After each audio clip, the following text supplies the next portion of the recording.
Everybody hear me all right? In the back of the room, can you all hear me? Up a little bit? How about now? Perfect, okay.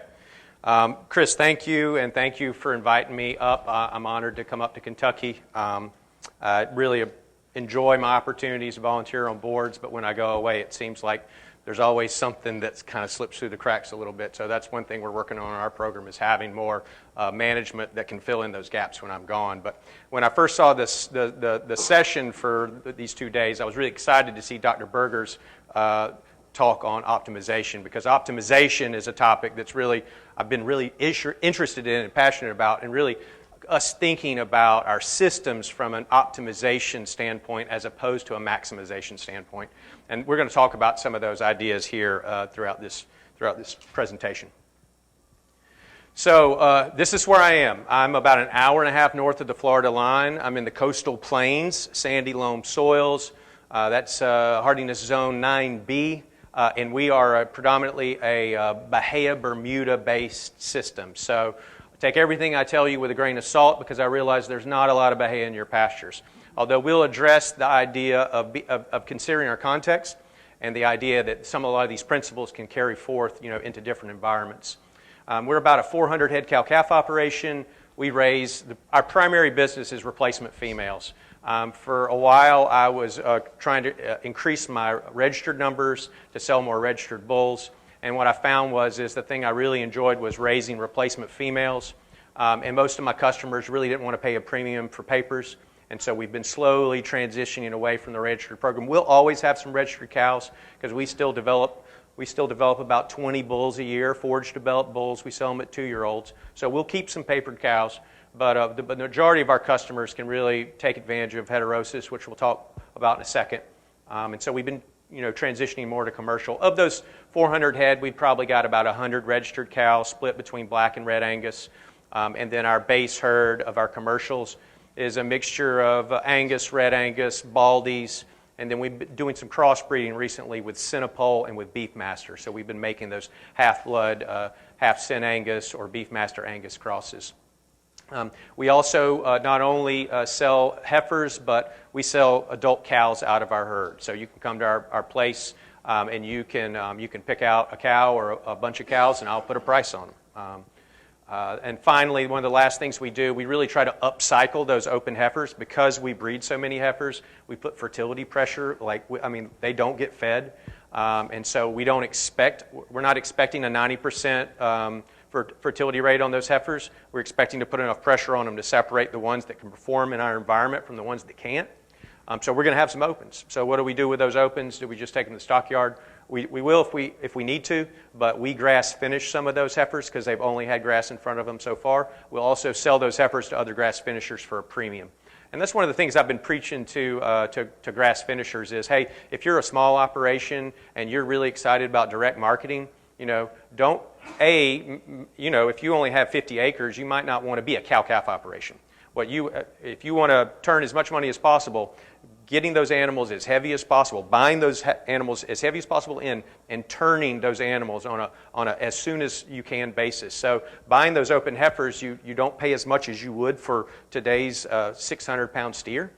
They're already 900,000 pounds, and you can get the finish on them in a couple months as opposed to maybe taking another year to do that. So it's worked out really well for us, but also for our customers.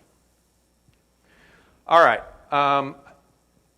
This is a mindset. This is something that we as Americans, not only cattlemen, but everybody, right? Row crop farmers, industry. It's all about pushing production as much as we can. And for some ways, we've been successful with this, right? We've increased our weaning rates dramatically over the years. We've increased our carcass traits, and our yields continue to go up, not only from in the cropping perspective, but also as grazers. And that can be a good thing. Pounds pay.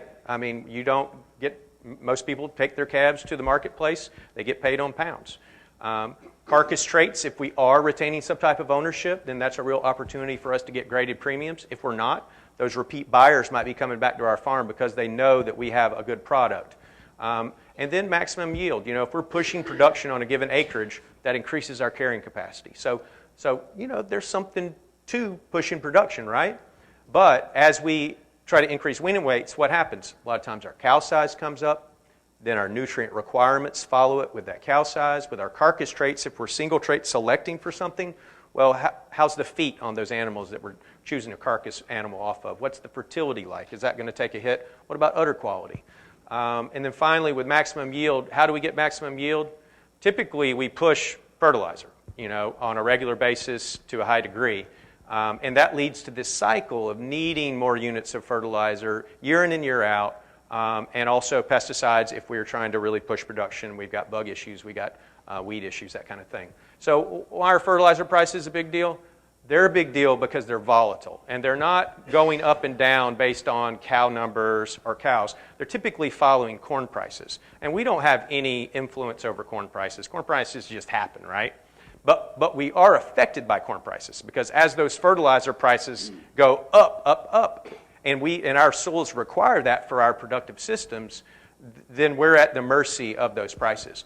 I came home to my family farm about the time that the prices were doing that, you see, right here. And I remember, I had not taken over the cattle operation yet, and I remember seeing a bill that my uncle had bought fertilizer, because every year for however long we had 500 acres of cereal rye for our cows or calves to graze through the wintertime. And it was not my uncle's money, it was my family's money. And he just wrote a check for $125,000 for fertilizer, which was likely this many more times than here. And I thought, well, we're never going to make that money back. We shouldn't be growing winter annuals this year. But we really need to be thoughtful about the outside input costs that our programs require, right? And so that's why I wanted us to start thinking about optimization. So what is it? I looked up definitions because I was curious what the internet said. Well, this was my favorite, and it doesn't necessarily apply to us today, but the act of making something as good as possible. That's the kind of fuzzy, warm feeling. I like to have that one just live in the back of my head. But for today, I think we need to think about managing for a level of production that is both profitable and resilient. And I'm going to define resilient here in a second. I think you guys know what profitable means. So why do we do this? Why are we going to optimize? Well, we want to protect and grow our resource base. Like I said, if we're having to put on 100, 150 units of nitrogen to run our program, we're going to need that every year. If we slowly wean ourselves off fertilizer or use it very strategically, we can grow organic matter and we can do more with less on our land. We want to build resilience, again, what I'll talk about in a second, and we want to create long-term goodness or long-term success, because that's another thing.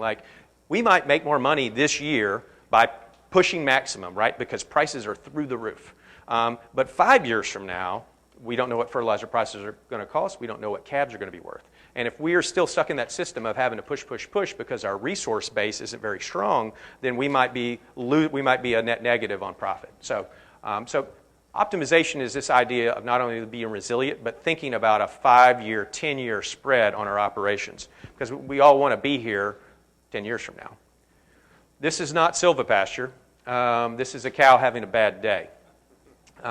Resilience is the ability to withstand and recover from difficulty. I kid you not, I walk up on this cow and I'm like, seeing it, it's kind of struggling, and I'm like, man, you are having a real bad day.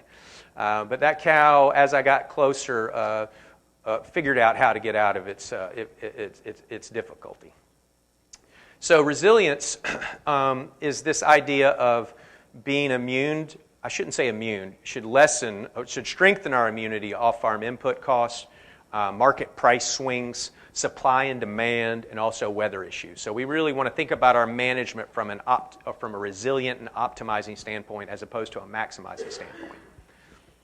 So in order to do that, we really want to be forage focused.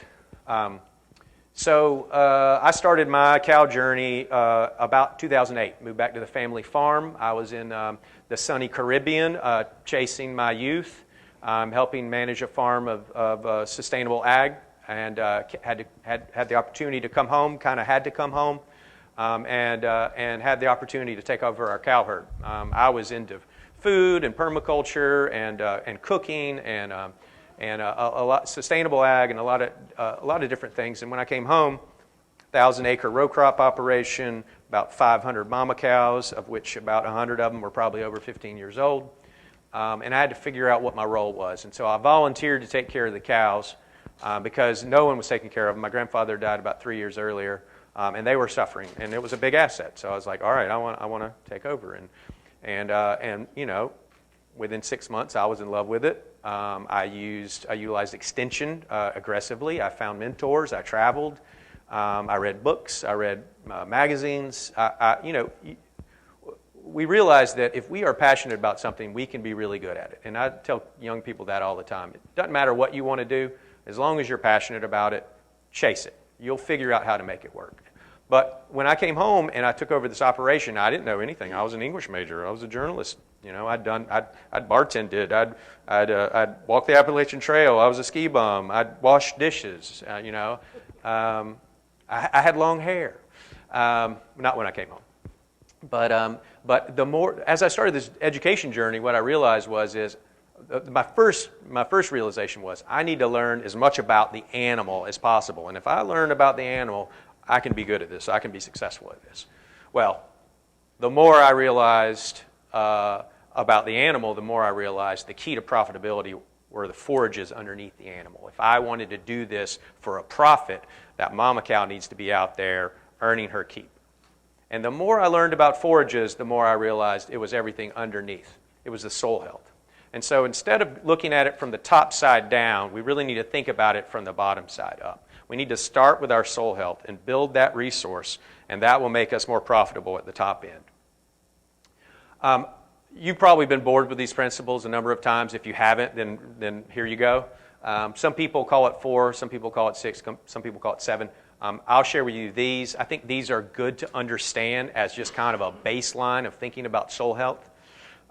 One is to have some kind of living cover year-round, and that can be dormant. You know, it could be have snow on top of it, but there is something on that soil year-round, and as many months as you can, something growing in that year-round, because that feeds that biological life underneath. You want as much biological life underneath the soil as possible, as many days of the year as possible. Next, we want to think about diversity. So we want to think about, you know, we want to think about mimicking nature. There are no monocultures in nature.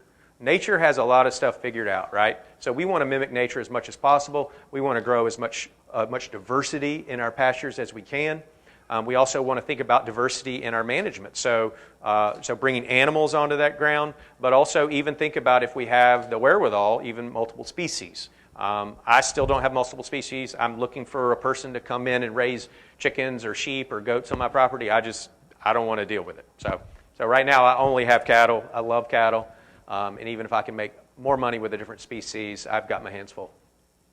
We want to minimize disturbance, so that's both physical and chemical. So we want to till as little as possible. You know, especially our pastures, the pastures we're trying to build long-term soil health in. I still use tillage, but I use them in dedicated places for a purpose, and know that I'm not going to make nearly as much progress in those areas.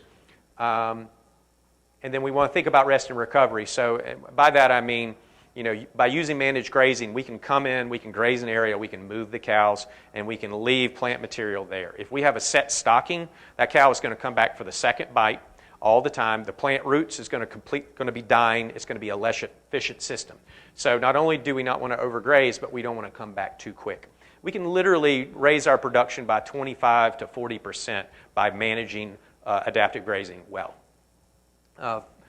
Next, we want to think about context. So everything I tell you here today, just remember, I'm 100 miles north of the Florida line. So there'll be textual things that may or may not work for you here.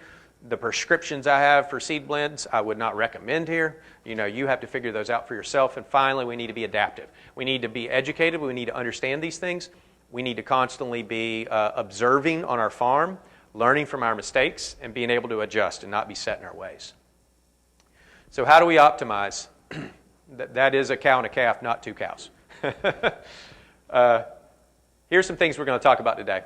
We're going to talk about creating forage chains to minimize winter feeding costs. We're going to talk about dialing in our stocking rate. We're going to talk about culling profitably. We're going to talk about using adaptive grazing to produce more with less, environmentally adapted cattle with reproductive longevity, and we're going to talk about utilizing heterosis. And I forgot to set my timer, so Chris, just stand up when I got 5 minutes left. Forage chains. Gordon, you recognize that bull? That's 157Y. That's a Kentucky bull in the background, y'all. So again, we go back to context. Remember where I am and remember where y'all are. So I'm going to take you through some of the forage chains that we utilize at my place, and maybe that can inspire some thoughts, some things that you might want to do at your place. But it's not a prescription.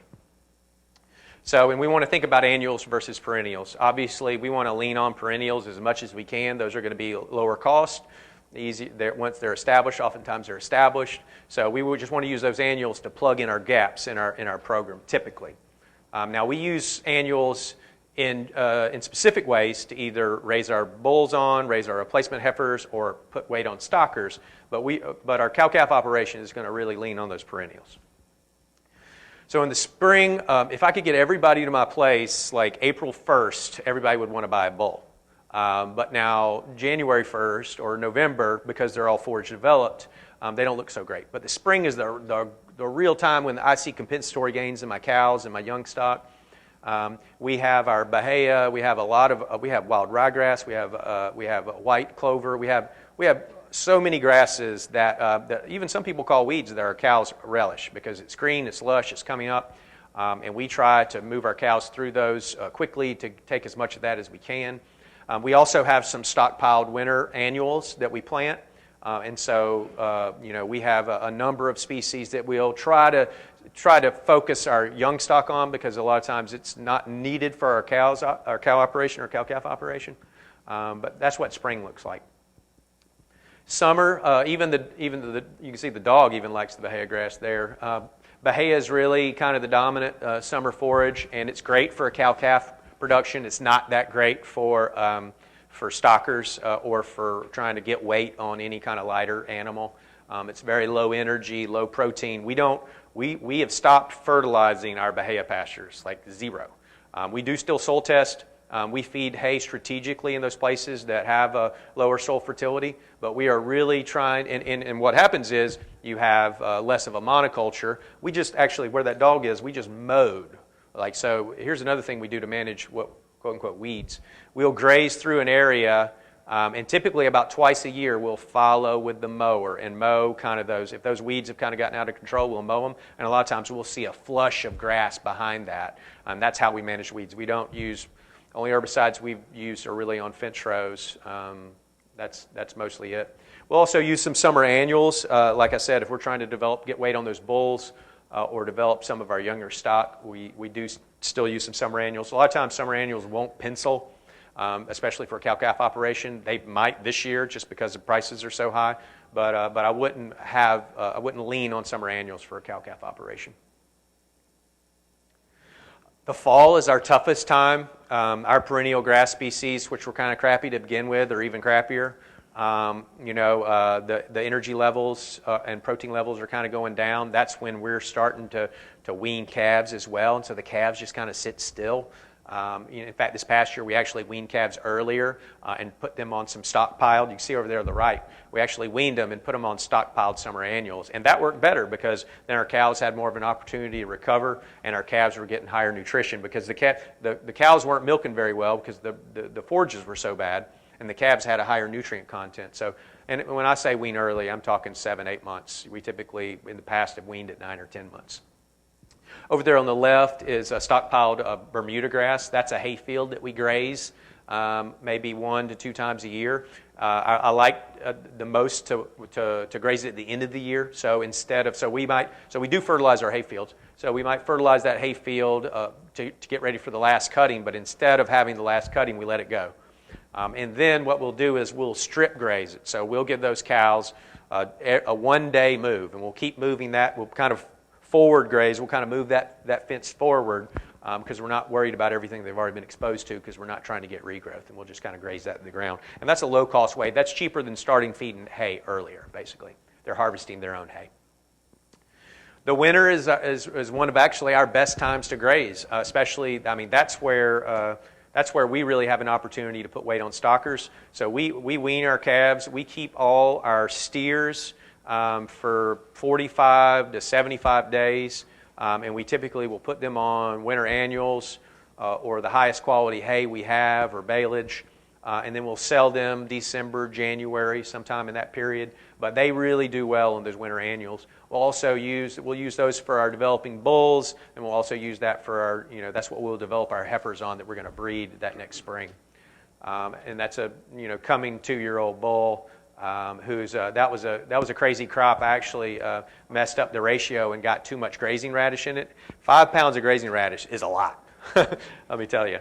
And that's what it looked like. You couldn't walk through that field, actually. There was like 8 species in that field, but the grazing radish was really what took off.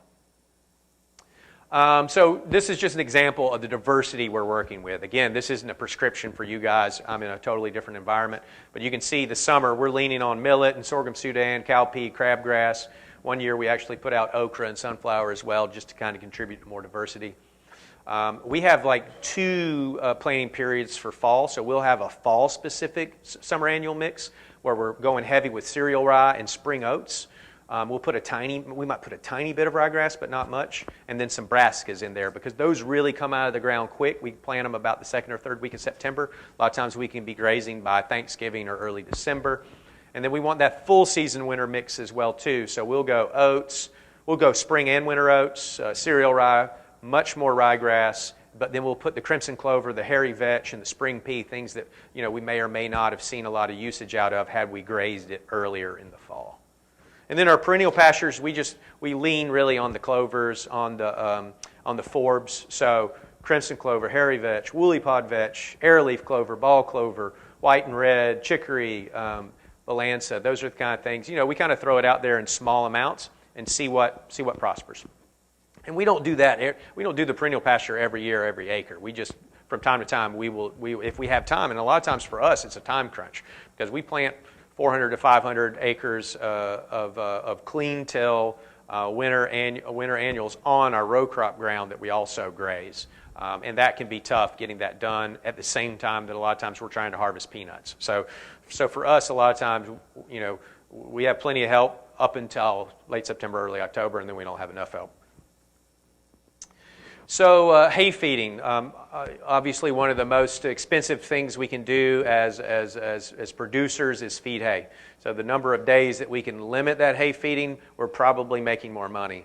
And we'll talk a little bit ways about how to limit that here in a minute. But the thing I would say is think about being strategic with your hay. And what do I mean by that? I mean, know where your lowly productive areas are and feed hay in there. Really try to build the pH and the soil organic matter level in those weak areas and move that around. I realize you guys have heavier clay soils here. You can really make a mess. You need to be thoughtful about where you need hay.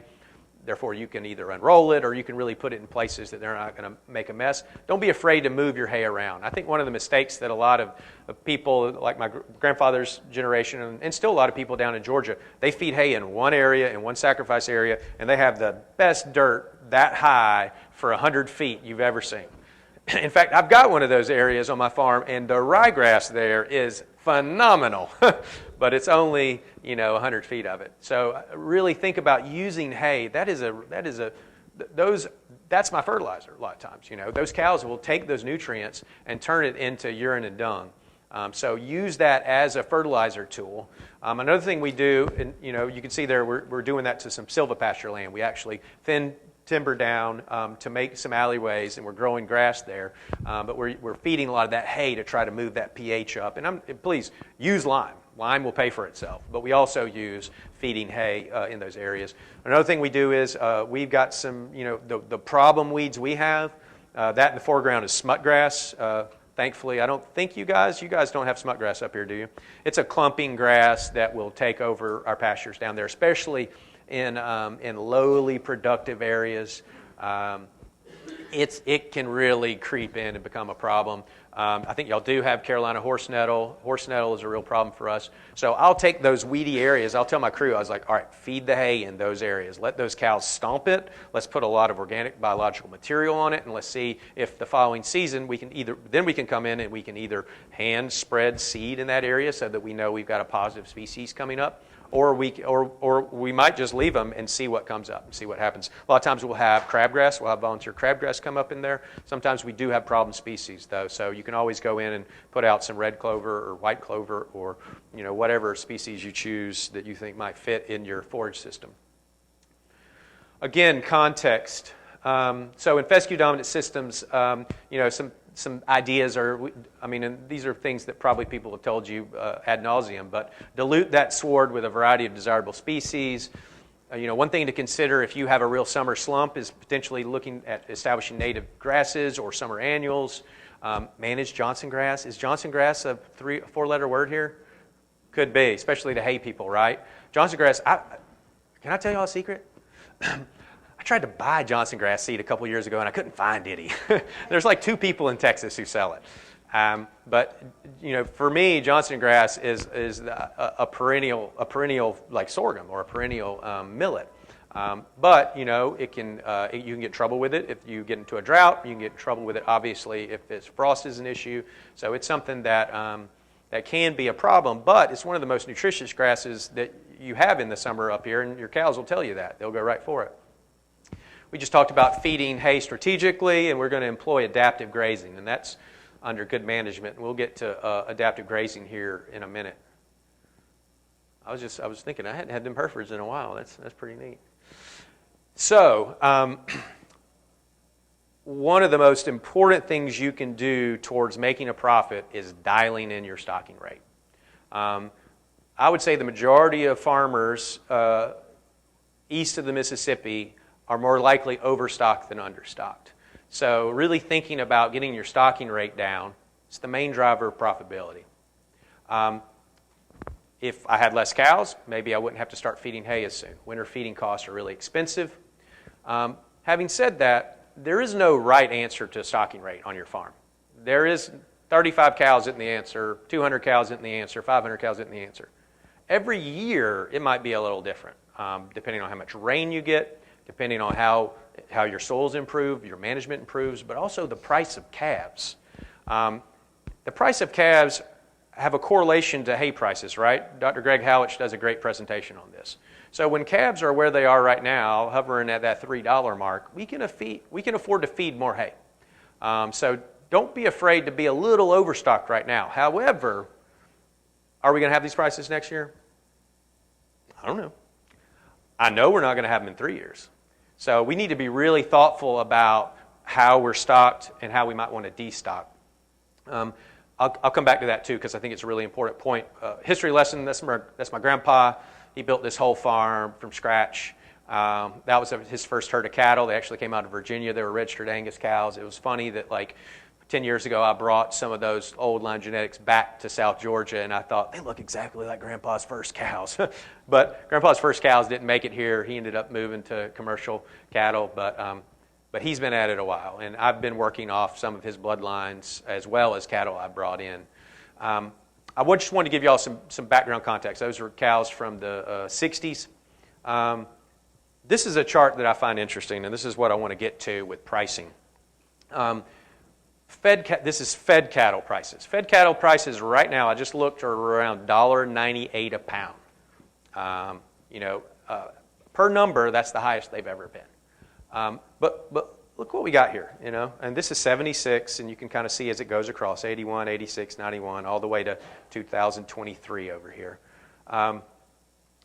This was a pretty big shock right here, right? But since then, we've just kind of been easing along, and we had a couple bumps. But look at this last price cycle. I mean, again, and I showed you with that volatility chart earlier, that's a lot of volatility. And I think that we are potentially setting up to see that again because I think we live in a different era of prices. I don't think we're ever going to go back to the prices you see, this kind of steady movement. I think there are going to be bigger shocks to our pricing mechanism. So don't fall asleep on the fact that prices are really good right now, and we might want to take advantage of that. Not just by selling calves, but thinking about potentially profitably culling, which I'll show you in a second. Here's another thing that we should be thoughtful of. That's 1978-79. I was curious. I did the math on this. If we adjust for inflation, today's fed cattle price would be $3.07. Fed cattle. where we're at 198 right now. So it's a lot harder. We have to be a lot more efficient. It's a lot harder to make money than it was then. Now our cattle, they grow faster. We have higher weaning weights. So the market, but prices were never better than then. Well, actually, I didn't go back to the 50s. They could have been. But that really surprised me. So what do I mean by profitable culling? Well, everybody on their farm every year, hopefully everyone preg checks. If they don't, if you have a defined breeding season, please preg check. You will pay for it tenfold this year. So you're going to have opens, you're going to have subfertile cows, you're going to have late breds, you're going to have old cows that are productive, the production is dipping in, and you're going to have some you just don't like. It's a good time to potentially start thinking about turning those loose. I looked at the statewide average of this past week. It was right around $1.25 a pound for cull prices. That's a average or above dressing, 1,200-pound cow. That's $1,500 for a cull cow. What were you getting for a cull cow 5 years ago? About half that. So your cow herd has doubled in value. It will not be this valuable 5 years from now. And you can call me up and tell me I was wrong if I am. I could be. I don't really know, but that's my guess. Here's something else to think about. So what if we preg check and we put those bulls back in after preg check with those opens? We leave them in for 45 days, wait 30 days, and then we ultrasound. And let's say we got, of those 10 opens, we got 8 bred. Well, the average price of, it was slightly above average, but, there were a lot of cows in this region at the stockyard selling for $2,000 a piece, bred cows at the stockyard. That's not to say what you might get from a neighbor or if you're in the replacement business. Let's say we culled we got 8 of 10 bred. We culled those, or we sold those for $16,000. We sold those other 2 for the same price. We're assuming that the price is going to be the same, $19,000. We made $4,000 in 75 days. We gross. Now we didn't net. We grossed $5 per head per day. That's pretty good. But is the risk worth the reward? So what if we did that? We only got 6 bred, and instead of bringing $2,000, they brought $1,750, and instead of bringing $1.25, they brought $1. Then we only made $300. So unless you are willing to kind of make that risk, it's something to consider. I mean, you might have an opportunity to make $5 a head per day, but at the same time, you probably want that management group big enough to be able to deal with it. So don't miss your window of opportunity. I would strongly consider potentially trying to cull a lot of those animals. This is another concept. This is Bert. I stole this from Bert Teckert. If y'all know Bert Teckert, I mean, he's somebody that I have a lot of respect for, and I've rarely read anything he wrote, and I thought that's dumb. Bert Teckert is not dumb. He's made a living making other people money in the cattle business. He used to write for Beef Magazine for years. He was the main reason I read Beef Magazine. But he had this concept of having a long breeding season and a short calving window. So if you have a 60-day breeding season, why not leave them in there for 90 days? Or if you have a 45-day window, why not leave them in there for 75 days? After you pull those bulls, you wait however many days, 30 or 45 days, you preg check. And then you time date all those pregnancies. So everything that was bred in your window, whether that's 30 days or 60 days or whatever, you keep in your herd. Everything that was not bred in that window, afterwards, you have a bred cow for sale. Then you can go ahead and sell that bred cow for $2,000 as opposed to $1,500. You just made $500 just by leaving the bulls in a couple more days. So this is a way of eking out more money from just a management perspective. I think that's what I was talking about right there. So I assumed that we were only going to sell that animal for $1,850. We still made $3,500. Had we sold it for $2,000, we would have made $5,000. So when I say adaptive grazing, what am I talking about? Well, for me, we took, from when I got home, all my pastures were big continuous grazing pastures. So we slowly started dividing those, some with permanent fence, some with temporary fence. We figured out how we were going to take water, allow shade access. I actually spent some time before I invested in hard fence using polywire fence to figure out where those hard fences went. But slowly we developed our place to have more and more fields to rotate into. We subdivide those pastures. We put those cows on. Sometimes we might move them once a day. Sometimes we might move them once a week. We really like to move them every 2 to 4 days. We feel like we get a lot of benefit out of that 2 to 4 day move. With our winter annuals, a lot of times we try to move them daily, or we might give them a couple hours and bring them off. It depends on our labor. But the main thing is we leave appropriate residue. We give that grass time to recover. And we can keep that grass in its exponential growth phase for longer. And literally, y'all, 25 to 40% more production on the same acreage just by having somebody out there moving fence and having the infrastructure. Pretty much what I said, we're going to increase production. We'll improve soil health because we'll take that dung and urine and we'll use that fertilizer everywhere instead of just allowing those cows to go to that same tree and deposit it all right there and eventually 10 years later kill that tree. We can also decrease weeds because the more grazing pressure, the tighter we get these cows, the more likely they are to eat things that they haven't tried before. And when they start trying those things, sometimes they're like, oh yeah, that's not so bad. And then they're more likely to eat them. It's also like, if all of us went to a tiny buffet and they only have this much food, we're probably going to eat some Brussels sprouts, right? Or some green beans or whatever we don't like because we want to make sure you guys don't get it all. I want something to eat. So defined breeding season, that can be 2 a year, it can be 1 a year. It doesn't have to be anything particular. It just needs to be defined, meaning I put the bull in, I pull the bull out. That really allows us to preg check timely. It also allows us to keep accurate records. It gives us uniform marketing groups. Most people probably do it. Records, I'm sure a lot of you guys keep records. I use both paper records and I've tried my grazing. I've been using that for a bit. The main thing is keep up with the records that work for you. That whatever, if you never go back and look at your records, then what are you doing? So you figure out what's important to you, keep a record of it, and use it so that you can improve your program. This grazing calendar is something that I developed. If you're getting into the cattle business or you're thinking about shifting breeding season or calving season from spring to fall, it gives you the opportunity to kind of look at, okay, this is my forage base. This is when these things are growing. These are, I can take advantage of annuals during this time period. But if I spring calve, then this is when I'm going to preg check. It kind of gives you an idea of the months, right? But also, you guys know that right at calving and 2 months after, that's the highest nutritional needs of those cows. And so you want your best forage coming off about 2 months after calving, right? Also, if you're selling bulls, well, when's bull sale season? So you can kind of backtrack to think, well, they need to be born at this age because at this age, I'm going to want to be selling bulls. Also, what other things that take time out of your life, you can kind of cross-reference those. So it's just a tool you can use if you're new getting into this, or also if you're considering changing breeding seasons.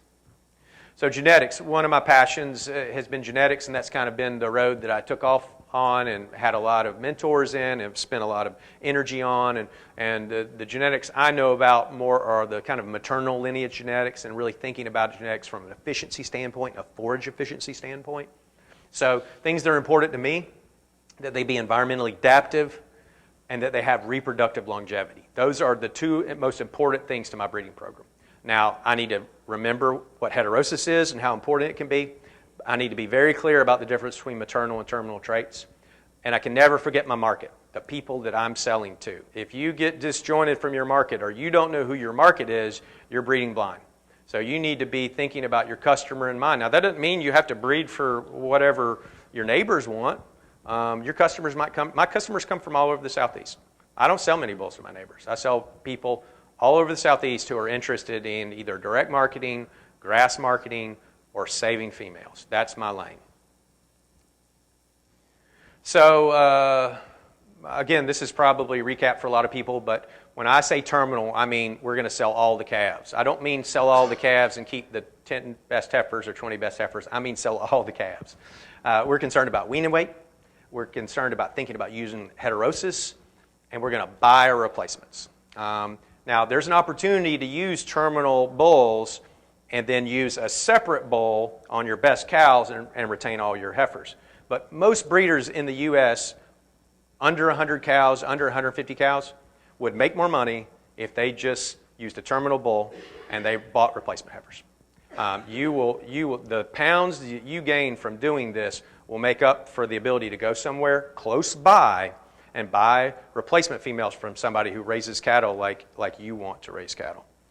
With maternal, I mean, we're thinking about breeding to retain those heifers, making those heifers better and better, but also high amounts of fertility and high amounts of local adaptability.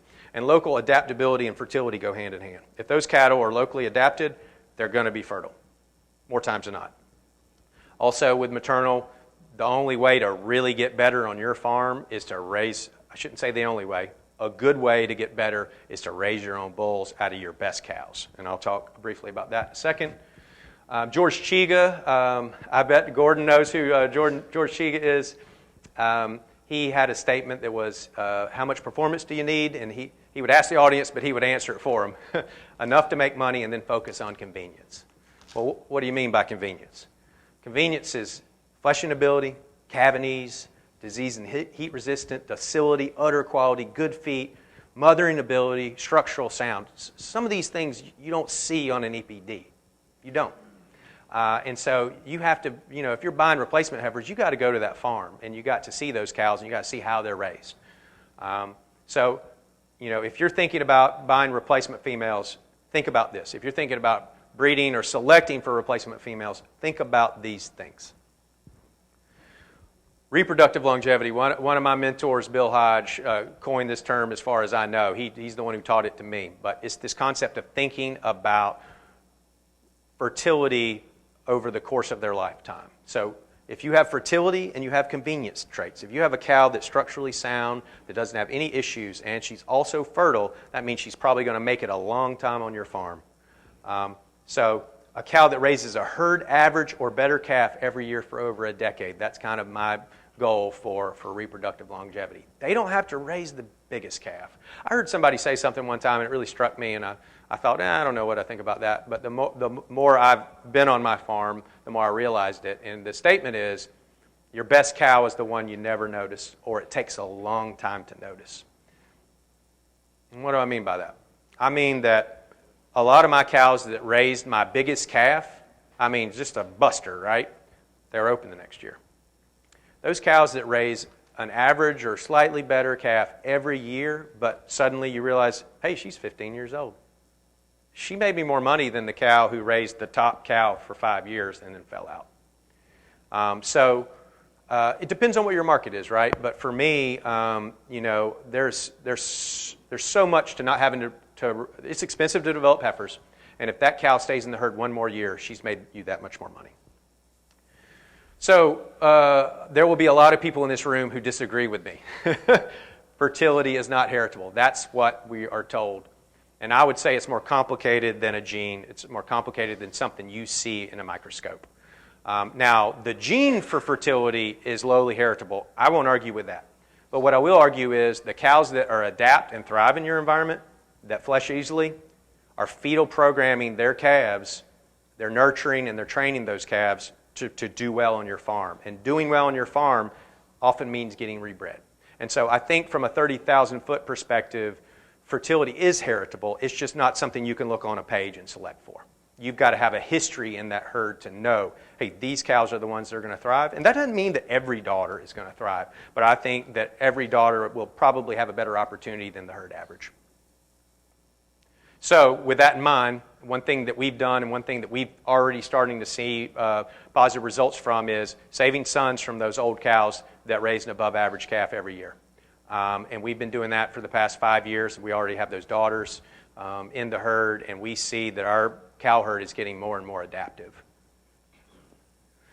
So how many people have heard there's no such thing as a free lunch? I guess that was like Economics 101. Well, I'll tell you, there is a free lunch, and it's heterosis. And if you're not taking advantage of heterosis, you're leaving something on the table. That's probably my favorite commercial cow right now. She was an F model. I forget what that makes her, maybe 8, 7. She's just weaned an above average calf every year up until now. You hate to have favorites, right? Because when they come through the preg check and the doctor's there and you're like, and you're holding your breath, they don't get open. But she's done a wonderful job. So let's do a little math real quick. That'll wake you guys up, right? Say you have a straight bred herd and you've been using a straight bred bull. Well, very easily you can go out and buy a 3-breed composite, and that could be, or a 2-breed composite. You can put a Sim Angus bull on there, right? There's probably a popular thing. Take an Angus herd, Sim-Angus. But let's say you put a 3-breed composite bull on there. Let's say a Beefmaster, for instance. We're going to breed that to a Black Angus herd. A 3-breed composite will give you 15% more weaning weight per cow exposed. I mean, that's what the scientists say. And I've seen, just anecdotally on my farm, my baldy mothers, my black and white baldies, my red and white baldies, anecdotally, they probably give me another 50 pounds of weaning weight over my standards. So if you're a commercial guy, you can add, on 100 head, that's 7,500 pounds times 290. These are real prices. That's $21,000 on 100 head. So why are we straight breeding? Now, if you're getting a premium for that straight bred, if you're retaining ownership and that's a carcass quality thing, that's fine. But if you're just taking your calves at weaning to the marketplace, obviously we want a number one, right? We don't want to breed to a zebu. But at the same time, all things being equal, we can make money by utilizing heterosis. If you want to get a little more fancy about it, if you take that black baldy cow and you breed it to a 3rd breed, let's say a Charolais, that's 24% more weaning weight. That comes to $34,000 in today's market. Now, 5 years from now, that number might be $7,000, but you'll probably need it more then than you do now. So I think we just need to potentially consider heterosis as a management tool that we can use to increase our profit levels. This is some more math. It's basically, here's what we're looking at. If we've got a 1,400-pound cow, and Kit Farrow does this a little bit, but I think he doesn't do it quite right.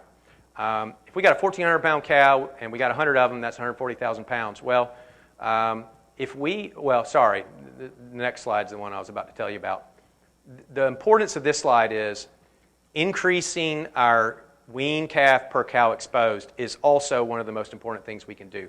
Improving fertility. That's what I've been talking about, improving fertility. So if we can just take our number from 85% to 90%, that's a difference in 2,875 pounds times 283. That's $8,000 just by getting a 5% improvement in fertility.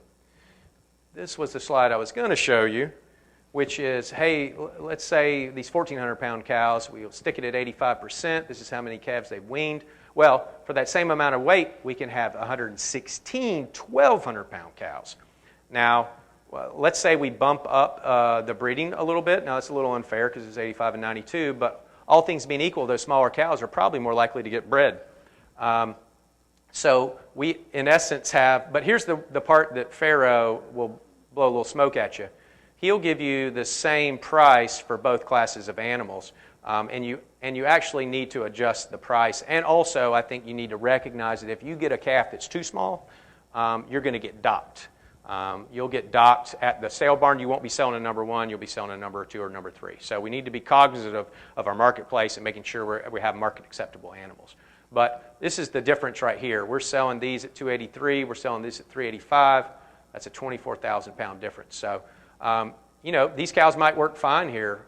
They might work better in South Dakota. But recognize that, a lot of the studies have shown right around this 1,200 pound range is a sweet spot for a lot of places for cows. So in wrapping up, I think the most important things that you can walk away from is the idea of really dialing in your stocking rate. You want to cull profitably. You want to optimize your forage chain with diversity. And you either want to utilize heterosis or breed for adapted cattle, depending on what your program looks like, whether that's a terminal breeding program, a mixture of terminal and maternal, or if you're straight maternal and have a market for selling replacement cows. That's me. I've actually got a free resource. You can go to my website. I wrote a book for an ebook, so it's free. You can look at it online. It's at my website. You can also find it at grazinglands.org. That's my website. That's my contact. That's my phone number. Down in Georgia, if you're ever on your way to Florida and you need to get your cow fix in, I'm 45 minutes off of I-75. Just give me a day's notice. So, thank you. Take a couple questions while I change the Yep. All right. Any questions for All right. That was a lot. So, any questions out there? Yes, sir. I do have one just because I've seen it in the magazines. I can't find anybody. The fixation clover. I have used fixation, actually, yeah. So it's a little later than crimson, earlier than arrowleaf, reseeds well. I didn't see like the production levels that I saw with crimson, but it was good, and I still have it. It was overseeded in a Bermuda grass field, and it's funny, it's coming on right now. So that was 6 years ago. So I think if you let it go to seed, it's something that would be a really good, you could potentially try it, put it out there, see if it likes it here. But it's worth a few pounds. You know, I would recommend it. So it's an annual clover, so you've got to let it go to seed. That's right. That's right. There you go. Yes, sir. You were talking about locale of bulls. Yep. So even in an AI program, you should be looking at the origin of the bull. If you're saving females, you should visit the farm that you're changing the scope of your herd into. You should know how much they feed, what their forage resource base is, what their process is for selecting cows. Look at the feed of their cows. Look at the udders of their cows. If you're saving heifers, yes. If you are selling calves, don't matter. You can choose off the numbers. But if you want to build a herd of adapted cattle, and I always tell people, look, if you are going to buy cows or if you're going to buy a bull to save cows, start in a 100-mile radius and find the breeders in your area who are raising cattle like you are, who have the cows like you want. If you don't find them in 100 miles, go 200 miles. Make sure that they're on the same forage base, they do a similar amount of management. Because there'll be a lot of people in your area who they don't manage cows like you do. They might have silage out there full time, and maybe you do, right? So you're fine. You can have that level of performance. What you don't want to do is you don't save in maternal. You don't want to get so much performance that they're not going to breed at your place. So every farm has a level of performance that's optimum. And so that's why it's important for you to see their forage program. But you guys know, as a fescue dominant place, I want to buy genetics from a fescue place, ideally. You want to be very careful about going out west and buying genetics because the grass is hard and there's no selection pressure. So, All right, we need to move on to our next speaker. there you go.